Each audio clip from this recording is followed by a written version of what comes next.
Et pour parler de cette réforme du système de santé, dont le coup d'envoi a été donné ce matin par le Premier ministre Édouard Philippe ainsi que la ministre de la Santé, on est avec Olivier Véran, bonsoir. Bonsoir. Médecin, neurologue hospitalier et député de La République En Marche de l'Isère. Et Caroline Fiat, bonsoir. Bonsoir. Députée de la France Insoumise de Meurthe-et-Moselle et aide-soignante.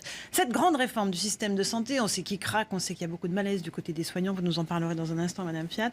Mais on sait aussi qu'il faut s'y attaquer, qu'il y a une grande réforme qui va commencer, Olivier Véran. On va écouter d'ailleurs les mots choisis par le Premier ministre ce matin pour expliquer comment le gouvernement va procéder. Nous vivons un moment où les Français ont conscience que le temps des rafistolages est révolu. Et où ils attendent, parfois d'ailleurs avec inquiétude, mais aussi souvent avec sincérité, qu'ils attendent des réformes d'ensemble. Qu'ils demandent que comme vous êtes capables de réparer les vivants, nous soyons capables collectivement de réparer les ensembles collectifs vivants. Le temps des rafistolages est révolu. Olivier Véran, le temps des rafistolages est révolu, il a le sens de la punchline et de la formule, le Premier ministre. Mais combien ? Je veux dire, le temps des rafistolages, okay, combien vous allez mettre sur la table ? Le gouvernement va mettre sur la table, pas vous, parce que vous êtes député. D'abord, combien est-ce qu'on vote à l'Assemblée chaque année pour les dépenses de santé des Français ? 200 milliards. 200 milliards. Combien nous avons voté de dépenses en plus en 2018 par rapport à 2017 ? 4 milliards. 4 milliards, c'est l'équivalent du budget de la culture dans notre pays. Donc c'est moins une question de moyens qu'une question de savoir qu'est-ce qu'on en fait. Et une réforme de l'hôpital seule n'aurait pas eu de sens dans un système de santé où il existe une médecine de ville, une médecine hospitalière, où il y a ce qu'on appelle le secteur médical, le secteur médico-social. On a beaucoup parlé des EHPAD, des maisons de retraite médicalisées. Et en fait, la décision du gouvernement, c'est finalement très macroniste. C'est de se dire, on bouge tout. On se donne quelques mois, grande concertation dans les territoires nationaux, avec les experts, avec les gens qui font vivre le système de santé. Et on fait des propositions extrêmement concrètes pour changer en profondeur notre système de santé. On va y revenir en détail, effectivement. Caroline Fiat, est-ce que pour vous, c'est la bonne méthode ? Vous êtes encore une fois au cœur du système de santé. Vous êtes vraiment voilà, vous connaissez ce monde-là parfaitement. C'est la bonne méthode ? Est-ce que c'est encore une fois beaucoup d'agitation ? J'ai encore envie de penser beaucoup de bruit pour rien. Ça fait 7 mois qu'à chaque fois qu'on interroge sur le système de santé, on nous répond il va y avoir un plan de santé, il va y avoir un plan d'action. Ce matin, j'étais très contente qu'on connaisse enfin ce plan d'action. Et rien, 5 sujets qui ont été déjà discutés pendant le PLFSS, donc rien de très... En loi de financement de la sécurité sociale, pour ceux qui... pardon. Donc rien de très nouveau, il faut du personnel en plus en urgence. Ça ne veut pas dire qu'il ne faut pas revoir le fonctionnement. Mais en attendant, pour que ça fonctionne, on parle quand même de gens qui font des burn-out, qui sont en dépression ou qui même voire se suicident et à qui il faut donner tout de suite des moyens.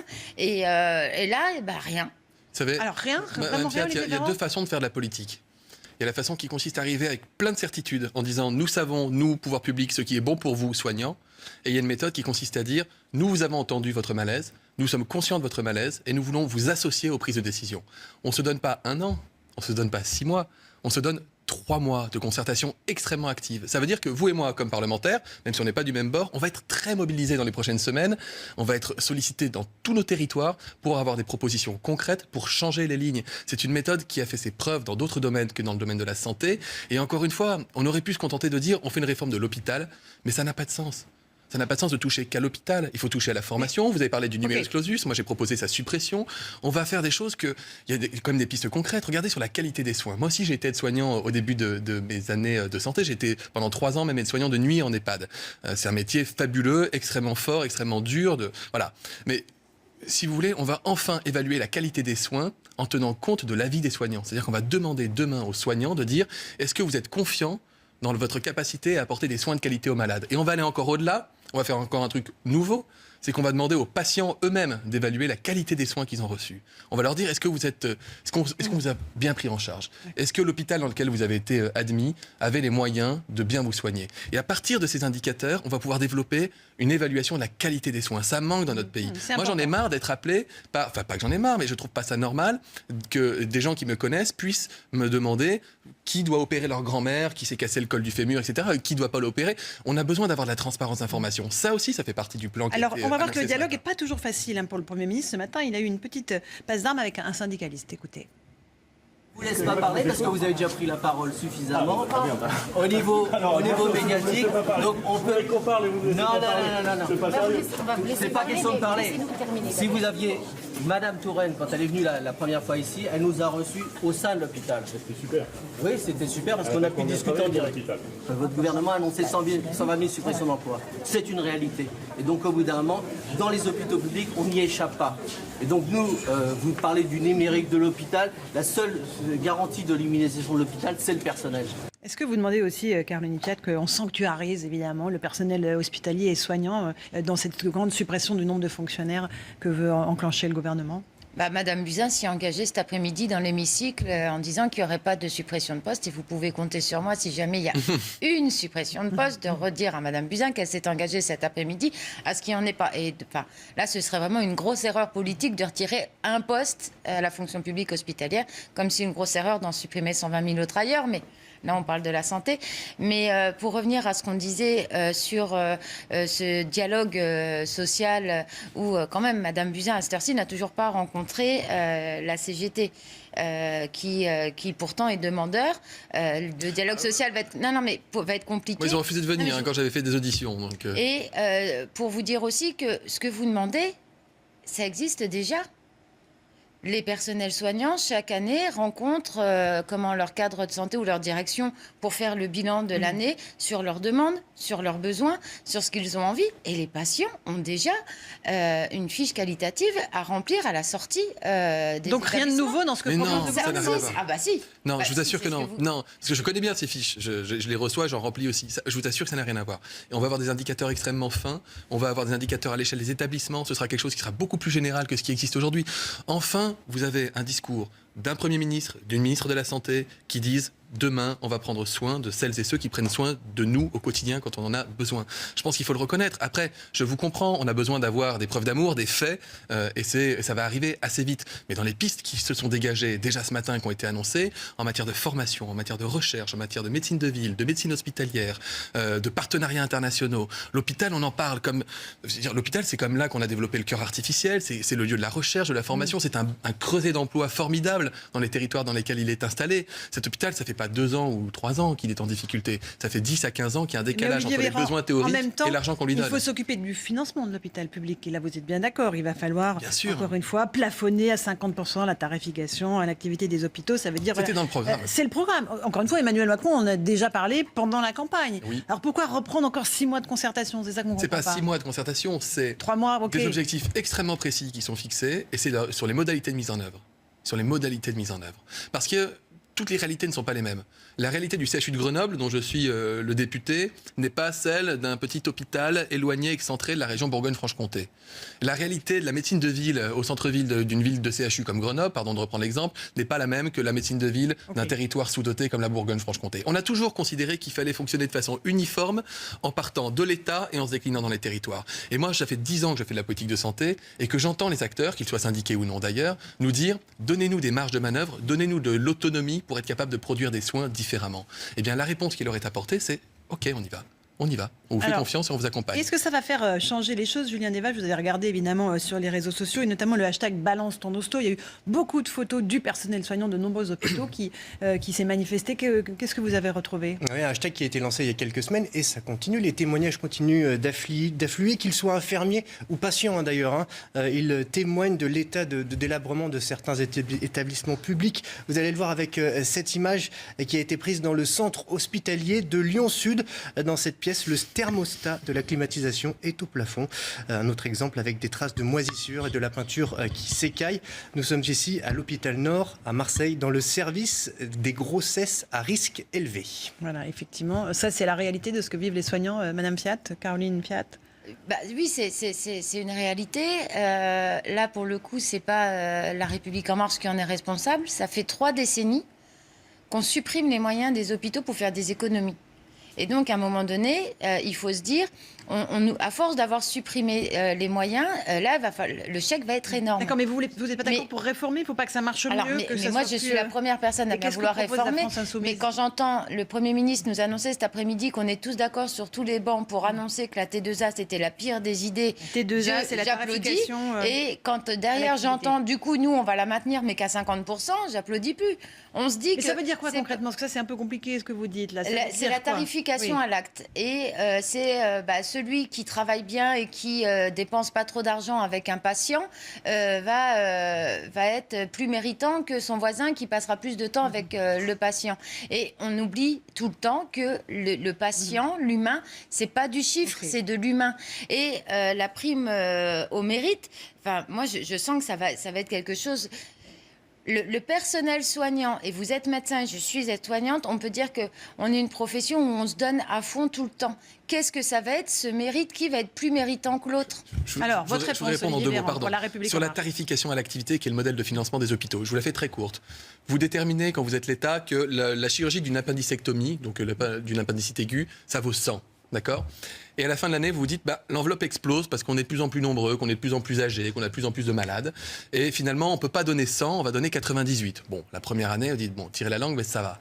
La deuxième année, vous dites, en fait, on va devoir donner 96. Puis la troisième année, 94. 10 ans plus tard, vous donnez 70. En fait, le décalage, il ne vient pas de la façon d'attribuer l'argent. Il vient du décalage entre le budget dont a besoin l'hôpital pour fonctionner à un moment donné et le budget qu'on peut lui allouer. Donc c'est ce décalage-là qui pose des difficultés. Pour autant, on va réformer la tarification à l'activité de manière à introduire des forfaits, de manière à sortir du tout hôpital pour fonctionner entre l'hôpital et la médecine de ville, pour casser ces clivages, pour casser ces silos qui sont extrêmement gênants. Quant au mérite, vous savez, moi, je suis praticien hospitalier. Je suis dans la fonction publique hospitalière. 94% des gens qui travaillent à l'hôpital public disent qu'ils sont très attachés aux valeurs du service public hospitalier. C'est mon cas. En revanche, quand j'ai signé mon contrat, il y a 6 ans, je savais combien j'allais toucher d'argent à la fin de ma carrière. C'est-à-dire que sur les 30-35 ans, c'est extrêmement linéaire. Ça ne tient pas compte du fait qu'éventuellement, je peux être amené à m'impliquer dans la vie de l'institution à travers des commissions de travail. Ça ne tient pas compte du fait que, bien que n'étant pas universitaire, je peux par moment donner des cours, faire de l'enseignement ou participer à la recherche. Je n'ai pas forcément besoin qu'on me paye plus pour ça, mais j'ai besoin que ce soit reconnu comme faisant partie inhérente et intégrante de mon temps de travail. Si je suis infirmier et que demain, on me demande de coordonner une équipe d'un hôpital de jour, ce que j'ai développé à Grenoble en neurologie, eh bien, c'est un travail particulier avec une valorisation des acquis et l'expérience qui peut me permettre de justifier d'avoir, pourquoi pas, une valorisation différente. Voire un accès à la formation. C'est ça qu'on est en train de dire. On n'est pas en train de dire qu'on va faire du lean management dans les hôpitaux, etc. etc. De fait, il existe déjà souvent, hélas, je suis d'accord avec vous, mais ce qu'on est en train de dire, c'est qu'on va reconnaître à chacune et à chacun, à travers une contractualisation, dans un cadre contractuel sécurisé nationalement, celui de la fonction publique, auquel on ne touche pas. Non, mais là, on va être capable de reconnaître les missions de chacun. Voilà. Et ça répond aux demande des syndicats d'ailleurs. Oui, non, mais j'entends. Mais il y a quand même un moment donné. Là, on est début février, ça fait depuis le mois de juillet que tout le monde tire le signal d'alarme. En tout cas, moi-même tire le signal d'alarme et qu'on nous dit ça va arriver. Là, il faut encore attendre 3 mois. On est dans une situation où il n'y a plus les moyens nécessaires, où on reçoit des témoignages de parents qui ne peuvent pas rester à côté de leurs enfants parce qu'il n'y a pas la place dans l'hôpital, il n'y a pas les moyens, il n'y a pas les lits parents-enfants. On se retrouve dans des situations où des mamans font 1 heure de route pour aller accoucher. Il vaudrait mieux que ça se passe bien, parce que si en plus ce bébé doit rester à la maternité... Vous savez, s'il y a une maternité à moins d'1 heure de route de chacune et chacun, personne ne va y accoucher, parce que quand il y a une maternité qui fait que 100 accouchements par an, vous n'avez pas envie d'y aller parce qu'il y a une sage-femme ou un obstétricien qui fait l'accouchement tous les 3 jours en général. Les gens, ils préfèrent faire 1 heure de voiture. Donc, il faut travailler sur la qualité et la sécurité des soins. Pardon. J'aimerais finir, mais juste, les soignants et les patients sont en danger.